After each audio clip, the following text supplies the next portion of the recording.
So today and tomorrow we are going to be creating our very own color wheel painted with our watercolor paints.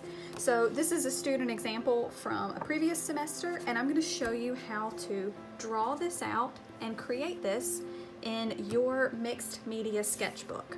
So the first thing that I'm going to do is tear out one of my mixed media pages.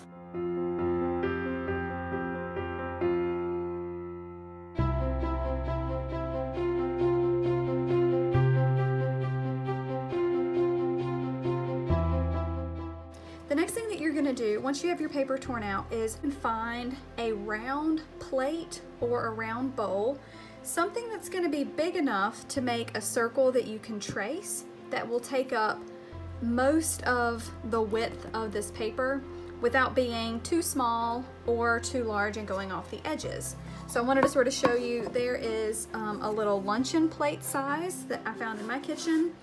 The height, I've got a little bit of extra space at the top and bottom, but not a lot, so this size will work great. I also found this mixing bowl, and it is very similar in size, and it has just a tiny bit of space above and below it, so that would work great as well. And what you're going to do is line it up in the middle and hold that in place, and just really lightly, as lightly as you can with your pencil, trace all the way around in one smooth motion. With working with watercolors, you never want to draw really heavy dark lines, because since watercolors are transparent, dark lines show through your watercolors, so you want to make sure that it's nice and light. The next step that you can do is completely optional.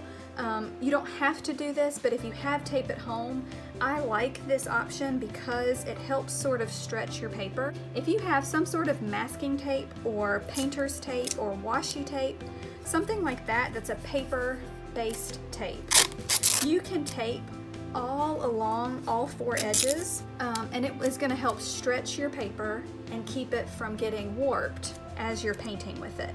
So I like to tear a nice long piece, and making sure that I don't go over top of my circle, I'm going to tape just right along the edges. Maybe 1/8 of an inch of my paper is covered up, and I'm taping it down on my work surface all the way around all four sides. And make sure that you're taping this down to a surface that's safe, that the tape won't damage when you peel it off. You could also tape this to a larger piece of cardboard. Just make sure you tape it somewhere where you can leave it taped down for 2 days while we're creating this project. The next thing that we're going to do is start dividing our circle up into spaces or little pie slices for the 12 sections or the 12 colors on the color wheel.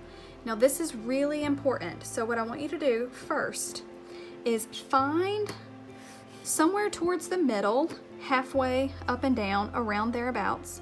Measure all the way across your circle, starting at the 0, and see how wide your circle is. Mine is 8.5 inches. I want to find the middle of that going across horizontally. So if I take 8.5 and divide it by 2, that is 4 1/4.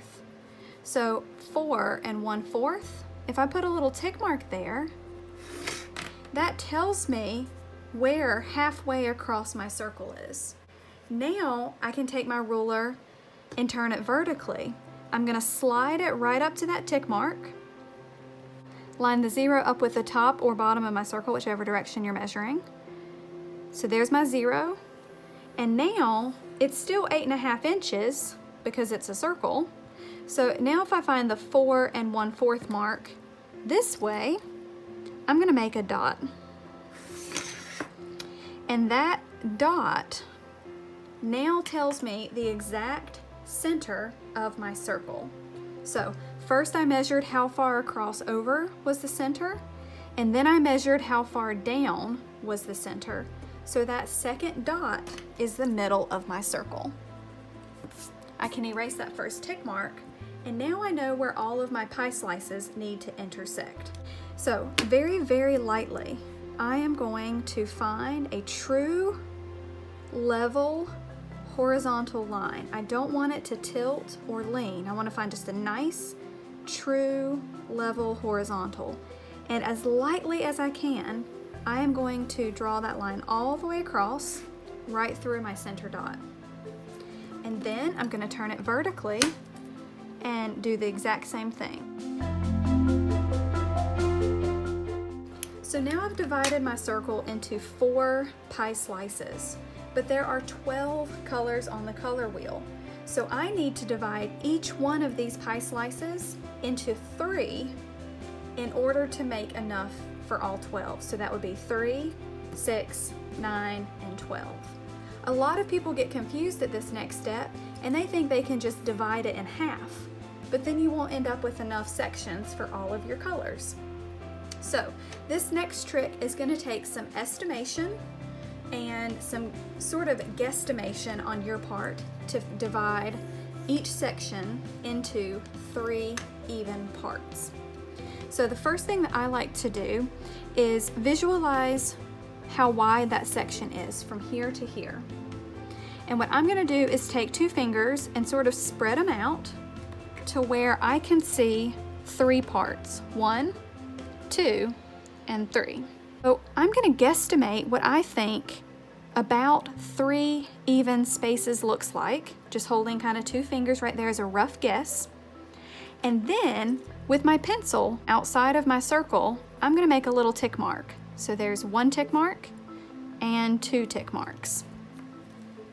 Now that divides this up into 3 spaces. And I'm going to measure those 3 spaces to see if they're even and then make adjustments as needed. So I'm going to grab an extra pencil and I'm going to start by measuring from my first section here over to that first tick mark and see how wide that section is. Then holding that, pinching that with my pencil, I'm going to slide it over to see if it's the same size as the second section. Now notice the second section is much smaller. If I compare it to the third section is also much smaller. So what that tells me is that this section is too big and those sections are too small. So I'm going to scooch my tick marks over, maybe scooch that one to there, and scooch that one to there. I'll erase the first ones and try that again. Now the nice thing about doing it this way is that I'm not drawing anything inside of my circle yet. I'm going to make sure I get those measurements right. So I'll check it again. There's my first section. My second section, that's much closer, still a little bit smaller. And my third section is about right. So I'm going to scooch this over just a little bit more and test it out again. So it's just going to be gradually adjusting until you get them the same size.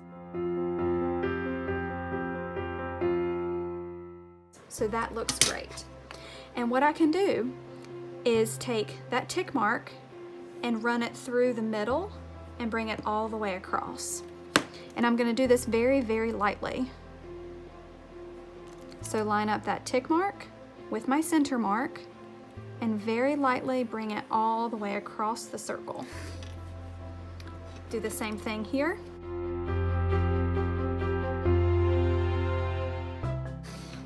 And what this has done is it's divided this section and given me 3 nice even pie slices, but it's also divided this section over here into 3 nice even pie slices.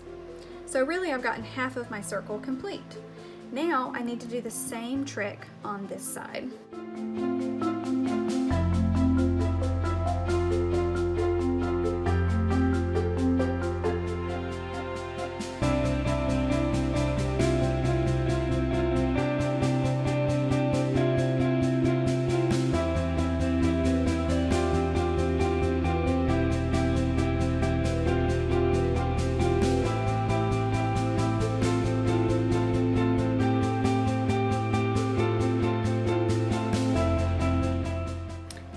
To check and make sure that you've done this correctly before we move on to the next step, take a look at your pie sections. They should all look even, the same size all the way around. And then I want you to go around and count and make sure that you have 12. 1, 2, 3, 4, 5, 6, 7, 8, 9, 10, 11, 12. If you can count 12, that means you have done it correctly. The next step that we're gonna do is write our name up here in the top right-hand corner. And then around the outside edges, we're gonna label all of the 12 colors. So that way when we start painting, we know which color to put where. Now it doesn't actually matter which section you start in, or with which color you start, or with which direction you go with your color wheel. So you can reference your notes as you go around, or you can just follow along with me. I'm just gonna pick a random color to start with. I'm gonna start with yellow. So for this pie section, right in the middle, I'm gonna label that with a Y. And make sure you do it on the outside of your circle, because later on when we cut this out, we don't wanna see those labels. We'll cut those off. So yellow, and then I can go to either yellow green or yellow orange, it doesn't matter. So I'm just gonna go to pick one, yellow orange, orange, red orange, red, red violet, violet, blue violet, blue, blue green, green, and yellow green. So now I have all 12 colors that go around my color wheel, and you can double check to make sure that they go in the correct order. You should be able to identify the 3 primary colors, yellow, blue, and red, and they should be separated with 3 colors in between each one. That's a good indication that you've done it correctly.